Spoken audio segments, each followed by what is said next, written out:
야고보서 5장 7절입니다. 야고보서 5장 7절부터 11절 제가 여러분들 위해서 읽어드리겠습니다. 야고보서 5장 7절부터 11절 하나님의 말씀을 들으십시오. 그러므로 형제들아 주께서 강림하시기까지 길이 참으라. 보라 농부가 땅에서 나는 귀한 열매를 바라고 길이 참아 이른 비와 늦은 비를 기다리다니 너희도 길이 참고 마음을 굳건하게 하라. 주의 강림이 가까우니라. 형제들아 서로 원망하지 말라. 그리하여야 심판을 면하리라. 보라 심판주가 문 밖에서 계시니라. 형제들아 주의 이름으로 말한 선지자들을 고난과 오래 참음의 본으로 삼으라. 보라 인내하는 자를 우리가 복되다 하나니 너희가 욥의 인내를 들었고 주께서 주신 결말을 보았거니와 주는 가장 자비하시고 긍휼히 여기시는 이시니라. 아멘. 네, 지금 우리가 읽은 이 본문은 이제 야고보서고요. 야고보는 이제 예수님의 생물학적인 동생입니다. 라고 말하기에는 생물학적으로 연결이 안 돼 있는데 어쨌든 동생입니다. 동생이에요. 계속해서 이제 우리는 이것을 염두에 두고 이제 본문을 읽는 게 좋습니다. 왜냐하면 야고보가 말할 때 지난주 여러분 설교 기억나시나요? 야고보서는 신약 성경 전체에서 예수라는 이름이 제일 적게 나오는 서신입니다. 왜냐하면 그러니까 야고보의 정체성 안에는 여전히 그러니까 주와 왕으로서의 예수 그리스도를 생각하기도 하지만 같은 집에서 살았던 그 목수 형도 있거든요. 그러니까 이제 계속해서 그걸 염두에 둘 때 야고보는 훨씬 더 그러니까 주님이라는 단어를 예수님을 가리킬 때 더 자주 쓴다는 것을 기억하시는 게 좋습니다. 단순히 그냥 예수 그럼 형을 떠올리기 쉽잖아요. 근데 야고보의 마음 가운데서는 예수님은 단순히 예수님이 아닙니다. 우리 집에 살던 목수 정도가 아니란 말이에요. 나의 주시고 나의 하나님이십니다. 자, 그러한 야고보가요. 그러니까 어떻게 기독교인들이 복음을 따라서 살아갈 수 있는지를 말해줍니다. 야고보의 제일 주된 관심사 중에 하나는 당신이 복음을 믿는다면 이렇게 살 수 있게 됩니다를 전달하고 싶은 거예요. 그리고 당신이 이렇게 살지 않는다면 당신은 복음을 내재화하고 있지 못합니다. 복음을 제대로 믿고 있지 못합니다라고 이야기를 해주는 거죠. 그중에서 오늘 우리가 다룰 주제는 인내입니다. 오래 참으라는 거죠. 7절에 보면요. 그러므로 형제들아 우리 주님이 강림하시기까지 길이 참으라라고 이야기를 합니다. 여기서 길이 참으라고 번역된 단어도 그렇고요. 그 다음에 이제 다른 10절 같은 경우에는 오래 참음 이런 표현들 있잖아요. 이런 표현들이 다 그러니까 patience라고 번역되기도 합니다. 영어로는. 근데 이제 옛날 그 번역에는 그 헬라어 원문을 좀 직접적으로 반영해서 long suffering이라고 많이 번역합니다. long suffering. long은 길다고요. suffering은 고통당하다죠. 그러니까 오래 고통당하는 게 인내라는 거죠. 맞아요. 여러분들이 인내하라. 그러면 싫어합니다. 왜 그렇죠? 오래 고통당하는 얘기니까요. 그렇죠? 근데 우리가 오래 고통당하지 않는다면, 다시 말하면 인내하지 못한다면 우리는 그러니까 좀 살기 그러니까 결국은 열매 맺기 힘들게 됩니다. 사실 옛날에도 제가 오래 참음에 대해서 설교할 때 이런 얘기를 한 적이 있는데요. 우리는 에스컬레이터를 뛰어간단 말이에요. 그렇죠? 그러다 보니까 급한 사람들이란 말입니다. 그래서 그러니까 인내하는 것을 제일 힘들어하는 문화 가운데 있습니다. 우리나라 사람들은 좀 더 그런 면이 있는 것 같아요. 그래서 자녀를 인내하지 못하잖아요. 그러면은 학부모는 자녀를 잘할 수 없게 만들죠. 예. 교만을 인내하지 못하는 목사가 있다고 합시다. 그러니까 목사가 교만해가지고 다른 사람들이 원래 교만하면 교만한 걸 못 인내해요. 너무 꼴 보기 싫거든요. 그래서 그걸 인내하지 못한다고 합시다. 그럼 성도들은 잘할 수가 없게 돼요. 예. 그리고 묵상은 long suffering입니다. 여러분 생각해 보십시오. 성경 본문을 읽고 이걸 이해하기 위해서 노력하는 것은 고통스러운 일이에요. 그것도 오랫동안. 쇼츠와 릴스의 시대에 어떻게 이걸 그냥 묵상을 합니까? 이게 굉장히 고통스러운 과정이란 말이에요. 그렇죠? 그러다 보니까는 묵상을 잘 못하잖아요. 그러면 읽기를 통해서 특히 성경을 읽기를 통해서 하나님의 말씀을 누리질 못하게 됩니다. 그러니까 성경을 못 읽게 되죠. 그리고 또 어려운 상황을 견뎌내지 못하면 열매를 맺지 못하게 됩니다. 자, 그런 측면에서 그러면 우리는 어떻게 이 인내를 가질 수 있을까요? 어떻게 하면 오래 참을 수 있을까요? 사실 우리가 읽은 이 본문을 통해서 그러니까 야고보는요 우리에게 일종의 어떤 정체성을 전달해 주려고 합니다. 우리가 좋은 정체성을 가지게 되잖아요. 그럼 그 정체성을 기억할 때마다 우리는 정체성에 어울리게 행동하게 되죠. 제가 목사다라는 것을 잘 기억하면 목사답게 행동하려고 하겠죠. 예. 근데 그걸 망각해버리면 그렇게 행동하지 않을 겁니다. 그런 것처럼 성경은 여러분들에게, 특별히 우리가 읽은 본문은 여러분들에게 이제 두 가지 정체성을 기억하도록 요구합니다. 하나는 뭐냐면은 우리는 농부라는 거고요. 그리고 또 하나는 우리는 가족이라는 겁니다. 하나는 우리는 농부다, 또 하나는 우리는 가족이라는 겁니다. 그리고 이걸 하나씩 보고요. 우리는 마지막으로, 그러니까 이런 인내를 가질 수 있는 힘이 어디로부터 오는지를 마지막 절인 11절을 통해서 한번 생각을 해볼 겁니다. 우리는 농부고, 그리고 또 우리는 가족이고요. 그리고 마지막으로 주님은 자비하십니다. 세 가지로 얘기할게요. 우리는 농부고, 주님은 죄송해요. 우리는 가족이고, 그리고 마지막으로 주께서는 자비하신 분입니다. 자, 첫 번째 농부 이야기를 한번 해보죠. 7절을 보겠습니다. 7절 8절. 그러므로 형제들아 주께서 강림하시기까지 길이 참으라. 보라, 농부가 땅에서 나는 귀한 열매를 바라고 길이 참아 이른 비와 늦은 비를 기다리나니. 이른 비는 10월 11월에 내리는 비입니다. 그게 이제 이스라엘에서는 이른 비예요. 그래서 이제 씨를 뿌리잖아요. 그러면은 이제 먼저 나는 비가 있습니다. 그 비가 없으면은 싹이 잘 자라지 못해요. 그리고 늦은 비는 3, 4월에 있는 비입니다. 그러니까 보통 이제 저기 가나안 땅에서 좋은 땅 같은 경우는 이모작을 할 수도 있었습니다. 그래서 이제 한 6월쯤 되면, 5월에서 6월쯤 되면 보리를 추수할 수 있었어요. 그래서 이제 그걸 맥추절이라고 부르기도 했죠. 근데 그 전에 비가 충분히 내려줘야, 3, 4월에 늦은 비가 내려줘야 또 이제 보리를 추수할 수 있었습니다. 그러니까 이른 비와 늦은 비는 꽤 중요했던 거죠. 그래서 이것을 얘기하면서 너희도 길이 참고 마음을 굳건하게 하라. 주의 강림이 가까우니라. 라고 이야기를 합니다. 그러면서 당시에 이스라엘 사람들이라면 흔히 이해할 수 있는 농부 비유를 들면서 우리는 농부다. 그리고 이른 비와 늦은 비를 우리는 기다려야 된다. 그리고 우리가 이른 비와 늦은 비를 기다려서 하나님께서 이른 비와 늦은 비를 주신다면 우리는 열매를 맺을 것이다. 이런 이야기를 해주는 거죠. 사실 이것은 신명기 11장을 그러니까 인용한 겁니다. 간접적으로 인용을 한 거죠. 신명기 11장 13절은 이렇게 말씀합니다. 내가 오늘 너에게 명하는 내 명령을 너희가 만일 청종하고 너희 하나님 여호와를 사랑하며 마음을 다하고 뜻을 다하며 섬기면 여호와께서 너희의 땅에 이른 비 늦은 비를 적당한 때에 내리시리니 너희가 곡식과 포도주와 기름을 얻을 것이다 라고 이야기를 해주는 거죠. 자, 여기에서는 농부가 해야 되는 일 두 가지와 그리고 하나님이 하시는 일 한 가지가 나옵니다. 다시 한번 말씀드릴게요. 농부가 해야 되는 일 두 가지와 하나님이 하시는 일 한 가지가 나옵니다. 농부가 해야 되는 일은 뭐죠? 씨를 뿌리고 밭을 갈고 그리고 잘 가꾸고 돌보는 겁니다. 맞죠? 그걸 안 하면요 아무 일도 일어나지 않습니다. 농부가 할 일이 있어요. 그리고 하나님이 일하셔야 됩니다. 비를 내리시고 볕을 내려주셔야 되죠. 그렇지 않으면은 농부가 아무리 씨를 뿌리고 밭을 갈고 뭔 짓을 해도요 곡식은 자라지 않습니다. 그리고 또 하나 농부가 해야 되는 일이 있습니다. 뭐죠? 기다리는 거예요. 기다리는 겁니다. 농부는 이 과정 중에서 계속해서 기다려야 됩니다.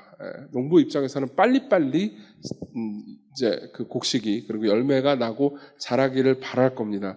근데 농부는요 그 과정을 가속화시킬 수 없습니다. 가속화시킬 수 없습니다.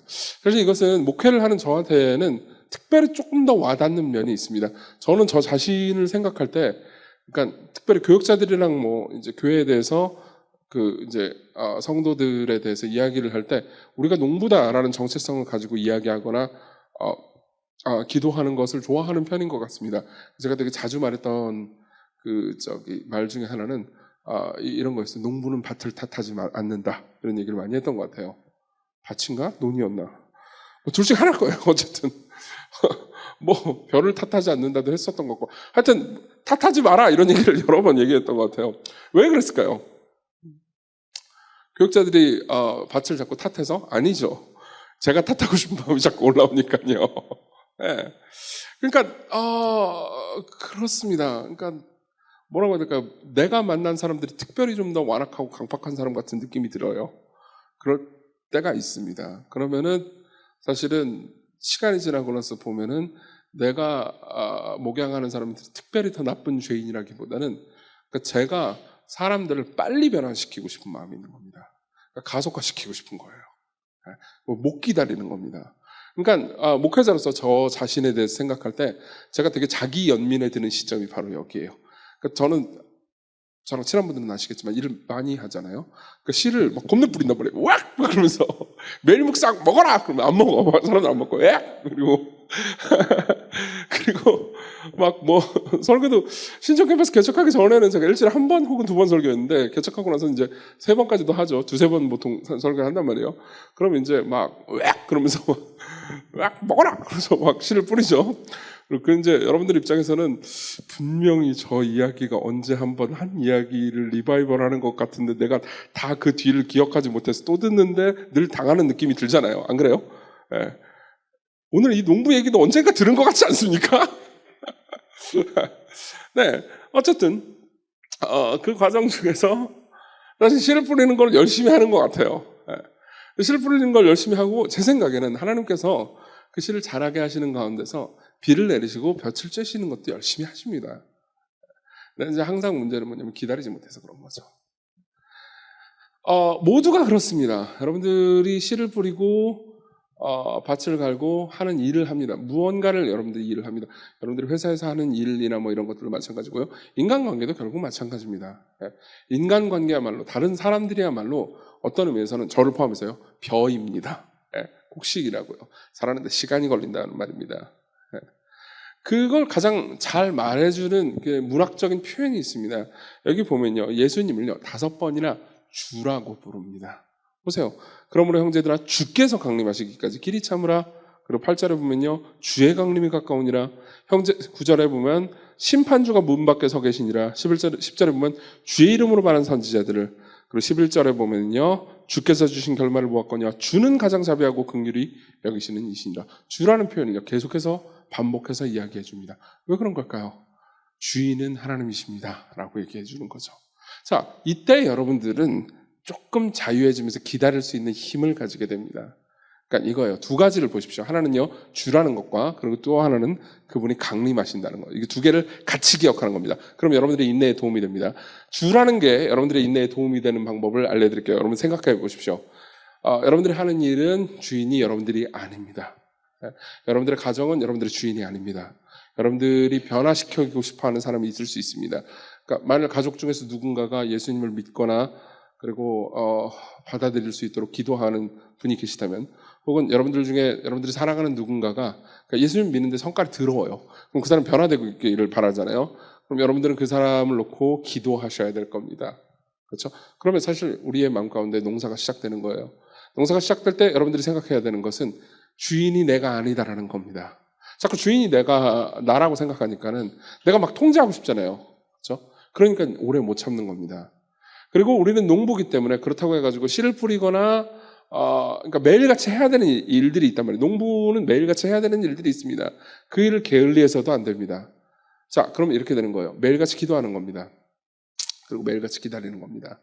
그리고 내게 아니라고 고백하는 거죠. 네. 여러분, 내게 아니다라고 고백하는 것은 정말 정말 중요합니다. 여러분들이 사업체를 운영한다면 그것도 역시 내 것이 아니다라고. 그러니까 대표가 나라 하더라도 내게 아니라고 자주 고백하십시오. 여러분들이 회사에서 어떤 일을 한다 하더라도요. 그러니까 사람들 앞에서는 주인의식을 가지세요. 내 겁니다라고 말하는 거예요. 그렇지만 혼자 하나님과 독대할 때는, 여러분들이 하나님과 독대하는 시간이 거의 없다면 이런 걸 고백할 시간도 없을 겁니다. 하나님과 홀로 독대할 때는요. 하나님께서 자꾸 말씀드리십시오. 하나님, 이 사업은, 이 일은, 혹은 내가 하는 이 공부는 내게 아닙니다. 하나님 겁니다. 하나님께서 주인이십니다. 하나님께서 이 모든 걸 사용하셔서 나를 빚어가시고 이 세상을 움직이고 계십니다. 그러니까 나는 하나님의 도구일 뿐이고 하나님께서 쓰시는 종일 뿐입니다. 당신이 주인입니다. 라고 고백하는 겁니다. 그럼 여러분들은요, 내 거 아니니까 당신이 알아서 하시겠지요. 라는 아주 좋은 마음이 생깁니다. 그거야말로 정말 좋은 마음입니다. 제가 오히려 이럴 때가 많습니다. 그러니까 옛날에 그런 얘기 했던 거 기억나시나요? 그러니까 그러니까 우상에 대해서 제가 항상 설명할 때 그런 얘기 꽤 많이 했습니다. 그러니까 이정규가 우상으로 삼을 수 있는 것은 꼭 나쁜 것만이 아닙니다. 저는 제 생각에는 돈의 유혹은 그렇게 많지 않은 것 같습니다. 그러니까 아예 없진 않아요. 없진 않은데 많지 않다. 아닌가? 하여튼 돈의 유혹은 그렇게까지 크진 않은 것 같아요. 근데 어쨌든 시광교회라는 유혹은 저한테는 꽤나 큰 유혹입니다. 저는 이 교회를 좋아합니다. 그러니까 내가 다니는 교회로서요. 그러다 보니까 이 교회가 잘 되기를 바랍니다. 그리고 그러다 보니까 계속해서 성급하고 그리고 뭔가 잘 되지 않으면 굉장히 답답하고 힘들어할 때가 많은 거죠. 예.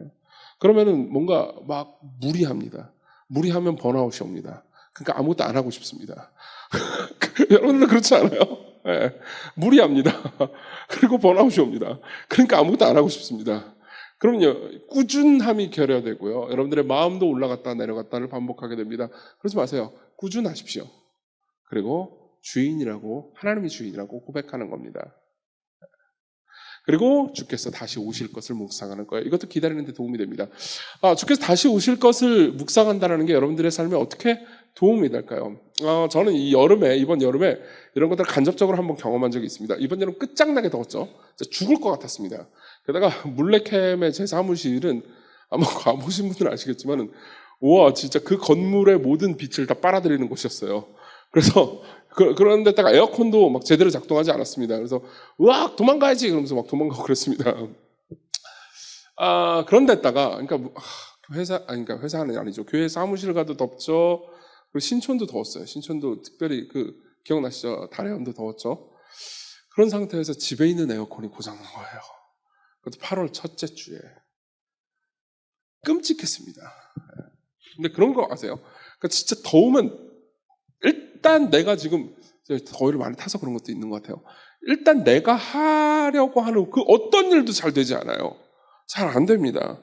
그런데다가 더우면 계속해서, 그러니까 여러분들 안 그럴 수 있어요. 근데 저는 화가 나요. 왜 그런지 모르겠어요. 더우면 계속 화가 나요. 온몸에서 육수가 흐르는데 진짜 미칠 것 같은 거예요. 네. 그래가지고 이거 표현이 너무 과격했나? 어쨌든 미칠 것 같은 거예요.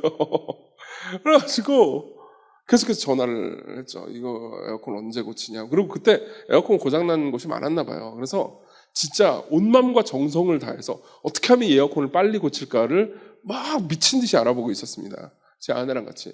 근데 이제 그러다가 제가 제 아내가 좀 좋은 묘안을 발견했어요. 무슨 뭐더라? 뭐라 그러지? 구독 서비스 그런 게 있대요. 에어컨도. 그래서 막 계산기를 막 두드려 보더라고요. 막 하더니 이게 더 낫겠다 그러더니 그걸 이제 시키는 거예요. 보세요. 그걸 시켰다는 이유만으로 갑자기 안심이 됐습니다. 언제 올지도 몰라요. 이게 이제 안심이 되더라고요. 그러고 나서 이제 한 몇 시간 지나고 나서 기사가 언제 옵니다라고 뭐라고 해야 될까요? 예수님의 재림만큼 기쁜 소식을 전해주셨죠. 예수께서 다시 오신다. 에어컨 기사가 온다. 거의 비슷한 거였어요, 저한테는. 근데 놀랍게도 되게 재미있는 현상이 일어났습니다. 그러니까 에어컨 기사가 월요일 날 오전 10시부터 12시에 방문합니다를 금요일 날 들었단 말이에요. 근데 두 가지 현상이 생겼습니다. 제 마음 가운데. 첫 번째, 평안이 찾아왔어요. 그러니까 며칠만 버티면 되는 거예요. 게다가 그 중에 하루는 교회에서 잘 거였어요.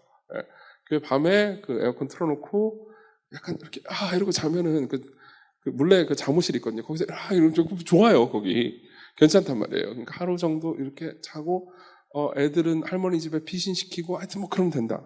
그러니까 며칠만 버티면 된다라는 생각에 첫 번째 마음의 안심이 됐고요. 그리고 두 번째는요, 다른 일을 할 수 있었습니다. 그러니까 설거 준비도 싫고 뭣도 싫고 아무것도 싫고 그러니까 모든 게 싫었어요. 전 우주가 싫었어요. 근데 이제 사람들을 사랑하게 되고 내가 해야 되는 일을 하게 되고 그깟 더위가 도대체 뭐라고, 안 그래요? 네, 그러니까 야고보는 이런 이야기를 해주는 겁니다. 심판주가 문 앞에 서 계신다. 임박했다. 그분은 오실 것이다. 그것은 그렇게 먼 이야기가 아니다. 물론 여러분들이 이렇게 말할 수도 있을 겁니다. 무슨 말이에요? 야고보가 야고보서를 쓰고 나서 2000년이 지나도 않았다고요? 라고 말할 수도 있습니다. 하지만 여러분들 개인의 종말은 그렇게 멀지 않았습니다. 맞죠? 여러분들은 몇십 년 후에 다 죽을 겁니다.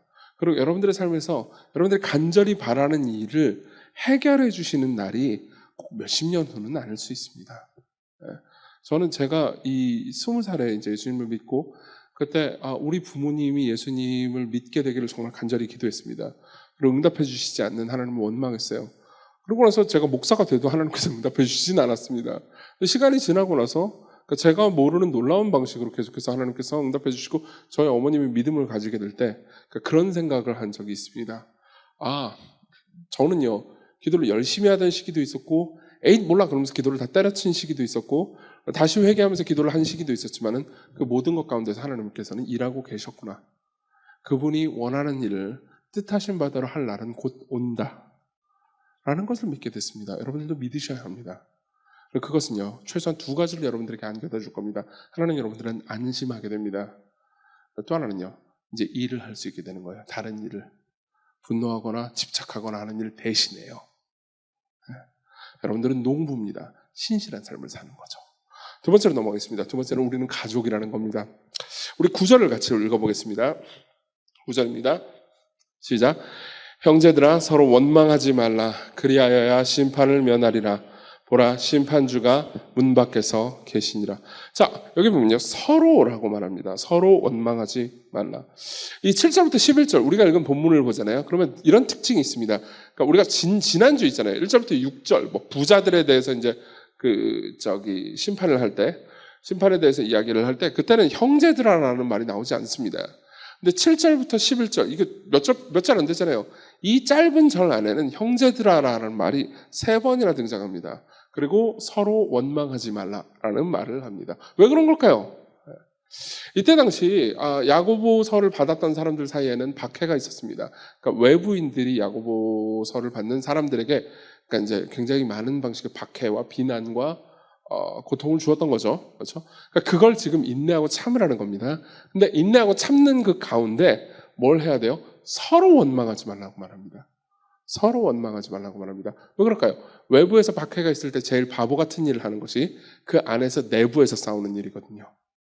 그것은 고대에서 계속 있었던 일입니다. 그리고 그것을 이야기해 주기 위해서 고대 이스라엘의 예를 들기도 합니다. 그러니까 이런 이야기를 해주는 거죠. 10절 형제들아 주의 이름으로 말하는 선지자들을 고난과 오래 참음의 본으로 삼으라. 자, 주의 이름으로 말하는 선지자들은 누구를 말하는 걸까요? 구약시대 때 나왔던 뭐 예레미야나 이사야나 이런 사람들을 가리킵니다. 그리고 그 사람들의 삶에서 제일 고통스러웠던 거는요, 그러니까 외국의 외적들에 의해서 박해를 받은 게 아니었습니다. 오히려 이스라엘 사람들을 통해서 받은 비난이었죠. 그들에게 진정한 적은 바깥에 있는 외국이었습니다. 이스라엘 백성들에게요. 근데 이스라엘 백성들을 내부적으로 늘 고통스럽게 만들었던 것은 이스라엘 백성들끼리 서로 헐뜯고 미워하면서 무엇보다 진짜 하나님의 말씀을 전하는 선지자들을 계속해서 비난했던 겁니다. 선지자들은 그것 때문에 제일 큰 고통을 당했습니다. 그리고 말하는 거죠. 기억해라. 선지자들이 제일 큰 고통을 당했던 게 어디로부터 왔는지. 오히려 형제들로부터 오는 원망과 비난 때문에 그들이 제일 큰 고통을 받았다. 그러니까 어떻게 하라는 거죠? 형제들아 서로 원망하지 말아라 라고 이야기를 하는 거죠. 자, 여기서 우리는 그러니까 좀 신뢰를 들면서 이야기를 해볼 필요가 있을 것 같습니다. 몇 년 전이죠. 그러니까 2020년 초기를 한번 생각해 보셨으면 좋겠습니다. 2020년 초기부터 2021년 한 중반까지를 한번 생각해 보셨으면 좋겠습니다. 몇 년 전이라서 여러분들이 다 기억나실지 모르겠습니다. 그때요. 그러니까 코로나가 이제 막 터졌죠. 그리고 처음에는 이제 신천지발로 좀 터졌습니다. 그러다가 좀 시간이 지나고 나서 이제 교회에서 집단 감염이 됐다라는 게 이제 뉴스와 언론에 계속해서 나왔어요. 지금 와서 보고 이제 객관적으로 돌아보면 언론도 조금 너무했습니다. 교회에서 뭔가 터지면 계속해서 집중적으로 보도를 한 면이 있었거든요. 지금 와서 보면 약간 희생양이 된 면이 없진 않습니다. 근데 그때 당시, 그러니까 그래서 이제 교회에서 모이지 마라, 예배 이제 현장에서 드리지 말라라는 이야기를 이제 마스크 써도 안 된다 그런 거 되게 많이 했었어요. 그래서 우리 교회도 지금 보면요, 2020년, 2021년까지는 한 2년 좀 넘게 오미크론 오기 전까지, 오미크론 너무 좋아요. 오기 전까지는 직원교회가 모였다 말았다, 뭐 인터넷으로 예배했다 막 그랬어요. 근데 이제 그 과정들을 다시 복귀해 보자면요, 그때 이제 일기 같은 걸 보잖아요. 그럼 저도 내면에 좀 상처가 있었던 것 같아요. 누가 뭐라고 한 사람은 없었어요. 근데 항상 이제 기독교인들끼리 이야기하는 커뮤니티에 저는 목사니까 이제 잘 소속되어 있는 경우가 많지 않겠습니까? 그럼 항상 이제 대면 예배 하느냐 마느냐 문제 가지고 기독교인들이 어마어마하게 싸웠습니다. 실제로 그 가운데서 제가 상처받았던 것은, 고통을 많이 받았던 거는 교회 외부의 사람들이 교회를 향해서 비난하는 것보다는 교회 내부의 사람들이, 그러니까 예배를 대면으로 하냐 마냐, 왜 그런 일을 하냐, 이 나쁜 놈들아 그러면서 서로 비난하는 거였어요. 예컨대 이런 일들이 있었습니다. 집단 감염이 하나 터지잖아요. 교회에서 터지잖아요. 그럼 항상 이제 언론은 그것을 주목했죠. 주목하면은 항상, 그러니까 그 교회가 잘못한 것도 있을 거예요. 그 집단 감염이 터진 교회가. 근데 생각해 보면은 그 집단 감염이 터진 교회와 집단 감염이 안 터진 교회가 그렇게 어마어마하게 차이가 있지는 않았거든요. 그러니까 지금 저희 교회 같은 경우는 집단 감염이 터진 적도 없었고, 그리고 그 집단 감염이 터진 것 때문에 뉴스에 난 일도 없었습니다. 되게 감사했죠. 매번 조마조마했어요. 아, 내일 월요일 날 뉴스에 시광교회가 나오면 어떻게 되지? 우리 교회는 망하는 거 아닌가? 그런 진짜 공포가 어마어마했습니다. 진짜예요. 그런 공포를 가지고 있다기에는 좀 저희가 잊어서 얘기하는 거지만 엄청 조심한 사람들은 아니었어요. 예. 그때 당시 있었던 사람들이 여기도 있는데 저기 뒤에서 이렇게 물 가지고 이렇게 왔다 갔다 하고 있는 애도 있는데 신경 쓰지 마세요. 소재예요, 소재야. 근데 그냥 마스크 쓰고 가만히 계속 있다가 뭐 예배도 같이 드리고 제하는 그때 이제 봉사 같은 걸 했어요. 뭐였지? 뭘 봉사했는지 하는 일 없었는데 계속 봉사를 했어요. 그래서 막 이거 시키고 저거 시키고 했는데 배고프다 밥 먹자 그래가지고 이제 밥을 시켜서 마스크를 벗고 먹고 그거 되게 위험천만한 짓 아닙니까? 예. 위험천만한 짓을 하고 다음날 우리에게 집단 감염이 터지지 않은 것에 감사하고 그리고 매주를 넘겼던 것 같아요. 그러니까 생각해보면 그렇게 완벽하게 하지는 못했던 거죠. 잘했다고 얘기하고 싶은 게 아닙니다. 그러니까 오히려 그런 감염이 터지지 않은 게 우리가 잘했기 때문이 아니라는 얘기를 하고 싶은 거죠. 그리고 그 과정들을 볼 때 어디서 집단 감염이 터지잖아요. 그러면은 제가 지금도 인상에 남는 기억나는 일이 있습니다. 그러니까 여러 교회에서 그러니까 세상은 비난을 많이 받잖아요. 그러니까 비판을 하는 것도 이해가 됩니다. 이놈의 코로나 빨리 끝났으면 좋겠는데 미치고 환장을 오르시잖아요. 그러니까 교회에서 집단 감염이 터져서 왜 모였냐 그러면서 비판할 만도 하죠. 다 이해를 합니다. 근데 이제 그때마다 그러니까 몇몇 교회들은 이런 그 현수막이나 어떤 플래카드 같은 것들을 이제 교회 앞에 줬어요. 교회가 미안합니다. 이런 거 많이 혹시 보신 분 계세요? 약간 유행이었어요. 교회 그때 당시 교회가 미안합니다. 그래서 우리가 이제 우리가 이렇게 하여튼 집단 감염에 온상이 된 거 미안해요. 그러면서 세상에 보여주는 거죠. 저는 그런 플래카드 건 거에 대해서 좋은 일이라고 생각합니다. 근데 저희도 걸까 했어요. 근데 두 가지 이유 때문에 안 걸기로 했습니다. 한 가지 이유는 저희 그때 당시만 해도 지하였거든요. 우리가 걸어봤자 별 소용이 없었어요. 아무도 관심 없었어요. 지하라서. 지하에 복닥복닥 있는 애들이라서 우리가 걸어봤자 누가 아나? 이렇게 생각돼가지고 굳이 돈 쓸 필요가 없다. 이게 첫 번째 이유였고요. 또 하나는 이게 진짜 제 마음 가운데 가장 거슬리거나 부담스러운 부분이었습니다. 당연히 미안했어요. 안 미안했다는 게 아닙니다. 교회가 정말 미안했는데 그때 당시 교회가 미안했습니다. 미안합니다라는 포스터나 플래카드를 거는 방식으로 우리는 다르다라고 표현할 수도 있었습니다. 그때 분위기는 그랬어요. 우리 교회는 낫습니다. 저 집단 감염이 터진 저 개념 없는 것들보다는 우리가 훌륭하죠. 모두가 그랬다는 건 아닙니다.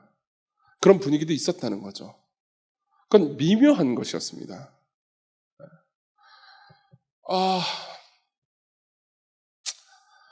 형제가 형제를 향해서 비판하고 원망하는 것은 너무나 힘들고 고통스러운 일이에요. 어차피 천국 가면 같이 함께 영원을 누릴 가족들입니다. 그것은 어떤 한 교회가 다른 교회를 비판하는 것뿐만 아니라 교회 내에서 성도들과 목회자가 그런 성도를 서로가 원망하거나 비난하는 것도 비슷한 메커니즘을 가지죠. 그리고 여러분들이 삶에서 고통과 어려움이 있을 때 가족들을 원망하거나 비난하는 일들도 있을 겁니다. 거기에 대해서 할 수 있는 말은 뭘까요? 인내하라는 겁니다. 원망하지 말고 인내하라. 하나님께서는 그 모든 것들을 통해서 하실 일이 있다. 코로나를 통해서 무슨 일을 하셨을까요? 저는 아직도 잘 모르겠습니다.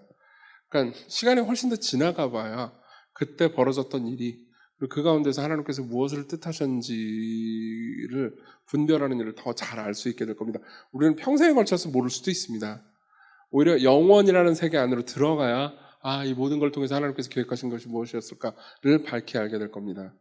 물론 개별적으로 알게 된 것들도 있습니다. 코로나가 아니면은 결코 제가 가질 수 없었던 것들을 가지게 됐습니다. 그리고 사실 이런 말은 이웃 교회들한테는 꽤나 미안한 말이긴 하지만 시건교회 같은 경우는 코로나 때 제일 많이 성장했습니다. 그 이전에는 우리 교회가 유튜브가 없었거든요. 그러다가 나중에 유튜브가 생기고 그 과정 중에서 우리 교회는 이득을 본 게 많습니다.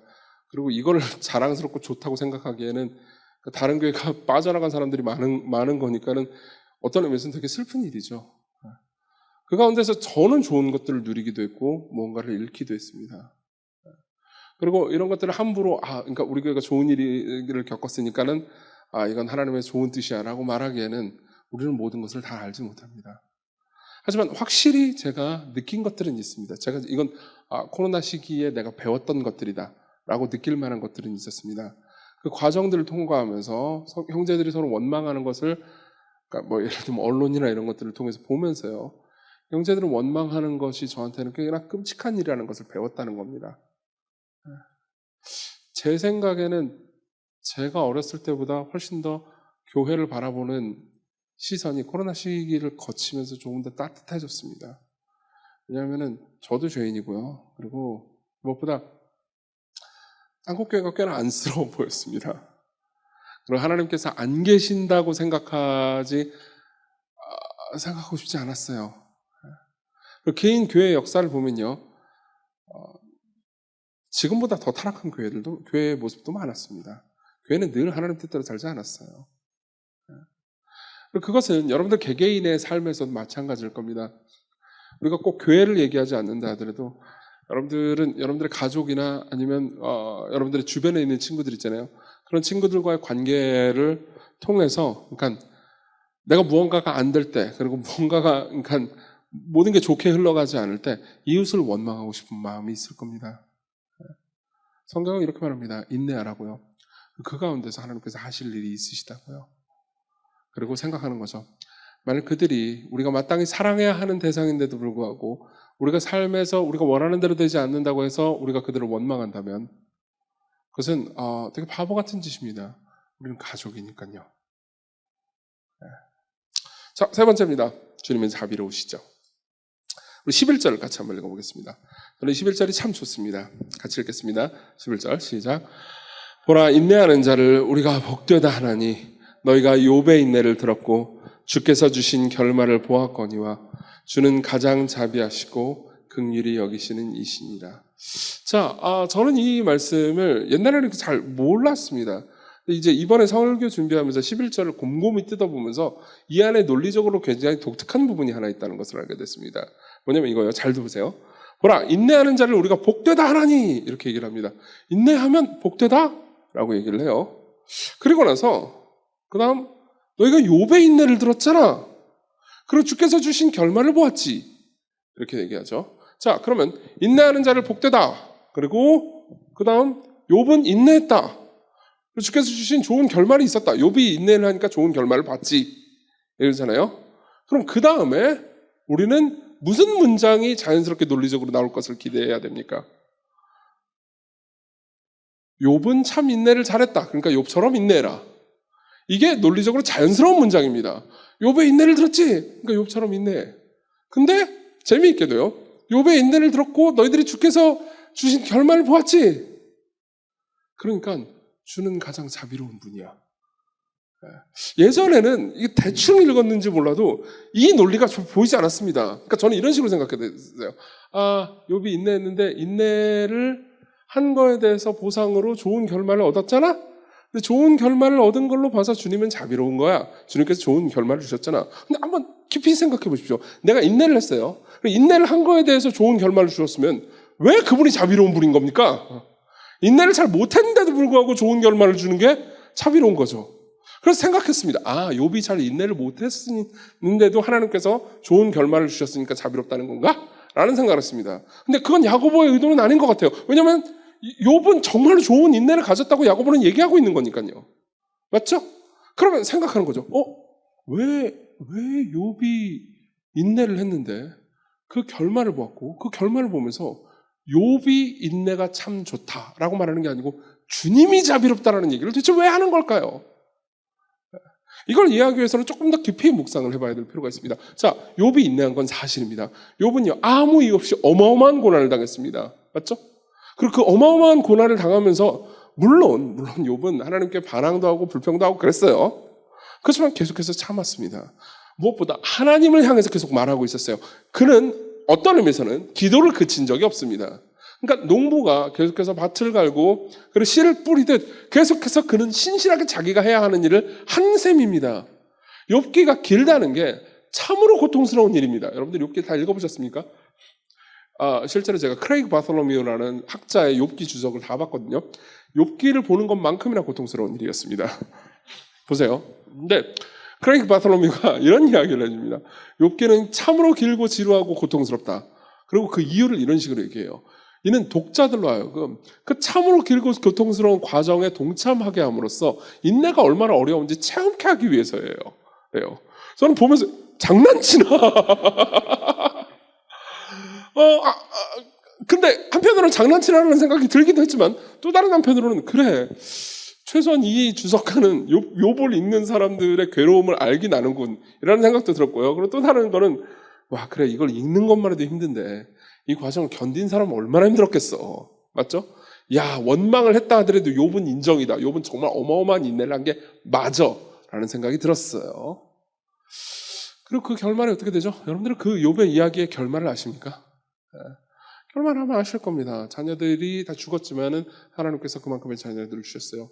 2배 이상의 부자가 됐고 2배 이상의 복을 받았습니다. 좋아요. 해피엔딩처럼 느껴지죠. 하지만 여러분 욥을요. 그러니까 요즘 제가 이런 말을 많이 하는데요. 아이들이 읽는 것처럼 읽으면 안 됩니다. 성인이 글을 읽는 것처럼 읽어야죠. 성인이 글을 읽는 것처럼 읽잖아요. 그럼요. 욥이 새로운 아들, 딸들을 많이 얻었다 하더라도 그 전에 죽었던 아들, 딸들이 죽었죠? 아들, 딸들에 대한 슬픔은 가시지 않았을 걸로 생각해야 합니다. 욥은 완벽한 해피엔딩을 가진 건 아니었어요. 그럼 왜 우리는 물어볼 수 있죠? 왜 욥이 욥에게 주신 결말을 주신 주님이 자비로운 걸까요? 왜 자비로운 걸까요? 여기에 대해서는 여러 가지 대답이 있을 수 있습니다. 한 가지 대답은 이거예요. 욥기를 들으신 분들은 이 이야기를 아실 겁니다. 제 욥기 설교를 들으신 분은요.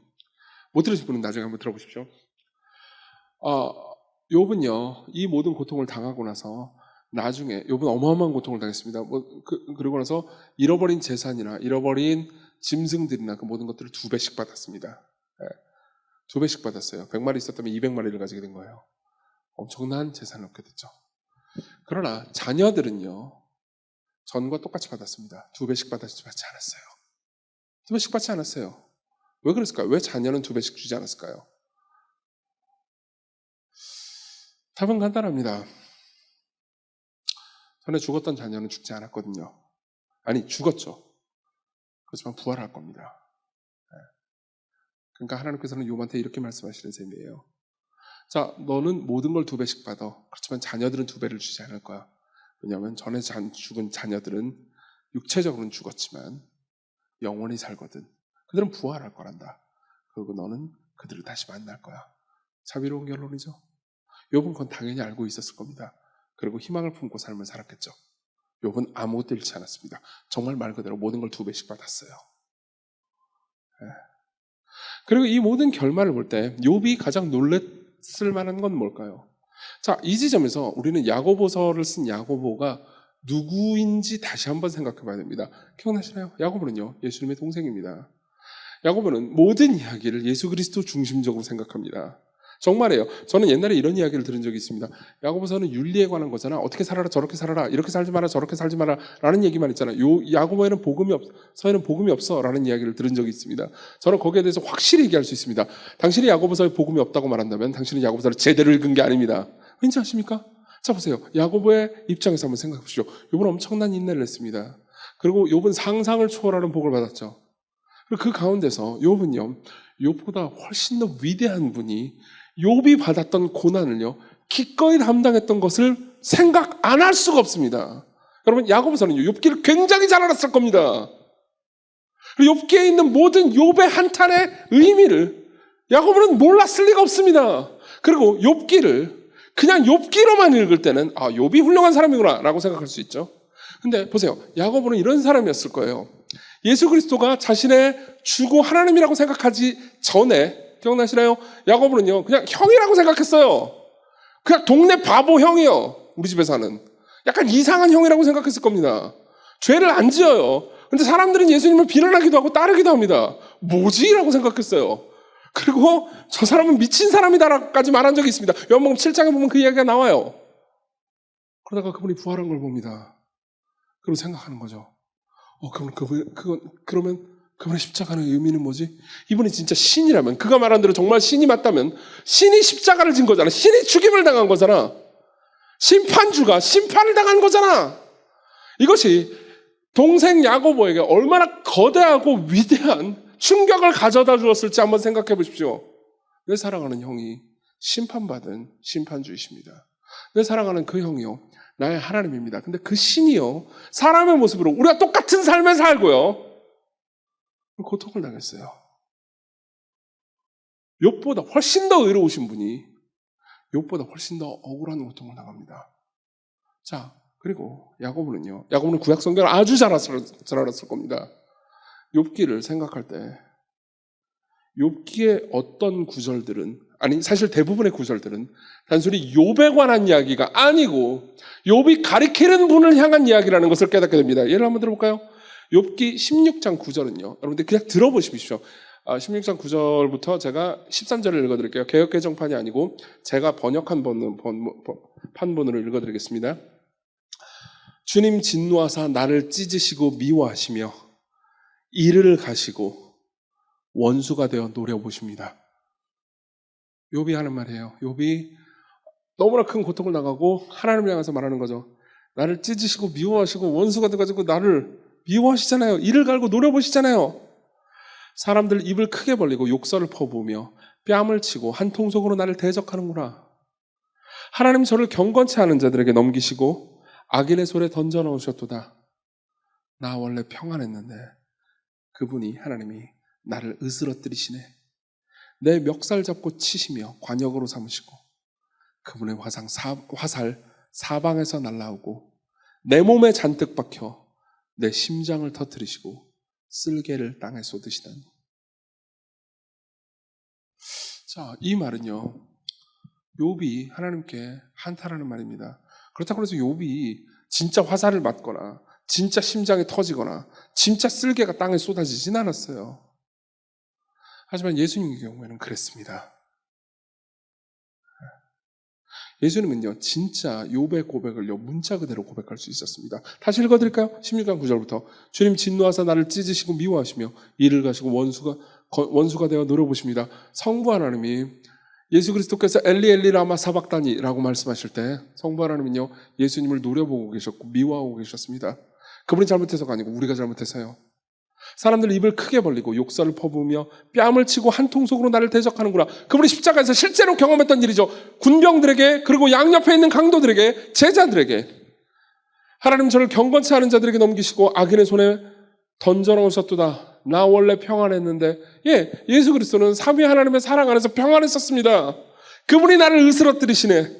내 멱살 잡고 치시며 관역으로 삼으시고 그분의 화살 사방에서 날아오고 내 몸에 잔뜩 박혀 내 심장을 터뜨리시고, 그분이 실제로 죽으셨을 때, 옆구리에 창에 찔렀을 때 그분의 옆구리에서는 물과 피가 나왔습니다. 그건 뭘 의미합니까? 그분의 심장이 실제로 터졌다는 것을 의미합니다. 그리고 야고보는 생각할 수 있는 거죠. 이것은 단순히 욥에 관한 이야기가 아니야. 우리는 욥의 인내를 들었고 욥의 인내를 통해서 우리는 욥이 대단한 사람이라기보다 우리 주님이 자비로우시다는 것을 배울 수 있지. 그분은 가장 자비로운 분이야 라고 말할 수 있는 거죠. 그분은 가장 자비로운 분입니다. 여러분 그걸 알고 계십니까? 이 얘기만 하고 마치겠죠. 자비로우려면 오래 참아야 된다는 걸 아십니까? 자비로우려면 오래 참아야 됩니다. 누군가 거슬리는 행동을 하잖아요. 그럼 우리는 누군가 거슬리는 행동을 할 때마다 화를 내는 사람을 자비롭다고 말하지 않아요. 그럼 거슬리는 행동을 할 때 웃을 수 있어야 합니다. 인내할 수 있어야 돼요. 그러면 우리는 보통 자비롭다는 이야기를 들죠. 주께서 자비로우시려면 그분은 인내하셔야 합니다. 주께서 여러분들 향해서, 저를 향해서, 우리를 향해서 자비로우시려면요, 그분은요 오래 참으셔야 됩니다. 그건 뭘 의미하죠? long suffering. 그분은 오래 고통당하셔야 됩니다. 그분은 자비로우십니다. 그것은 그분이 기꺼이 오래 고통당하시기를 선택하셨다는 것을 우리에게 말해줍니다. 그리고 우리가 그분을 바라볼 때 우리는 농부가 되고 가족이 될 수 있습니다. 우리는 삶에서 우리 주변에 있는 사람들 때문에 고통스러울 때 사람들을 참을 수 있게 됩니다. 우리는 가족이니까요. 그분이 우리를 가족으로 대우하시기 위해서 십자가에서 그분은 long suffering, 오래 참으셨습니다. 기꺼이 그 길을 가려고 하셨죠. 그분은 농부가 돼서 저와 여러분들 같은 문제가 있는 존재들을 열매 맺도록 하기 위해서 우리 가운데 함께 하셨습니다. 자, 예수 그리스도를 봅시다. 그분의 자비로움을 봅시다. 여러분들 향해서 얼마나 자비로우셨는지, 그리고 지금도 여러분들 얼마나 사랑하셔서 계속해서 자비롭게 대하고 있는지를 봅시다. 저 같은 사람을 목회자로 부르셔서 계속해서 말씀을 전하게 하시고 교회를 꾸리는 거면요, 하나님께서 정말 자비로우신 분임이 분명합니다. 그건 여러분들 모두에게도 마찬가지일 겁니다. 그리고 우리는 기도하는 거죠. 주님, 내가 오래 참을 수 있도록, 당신을 따라서 오래 참을 수 있도록, 인내할 수 있도록, 사랑할 수 있도록 제가 힘을 주십시오. 우리 같이 찬송 부릅시다.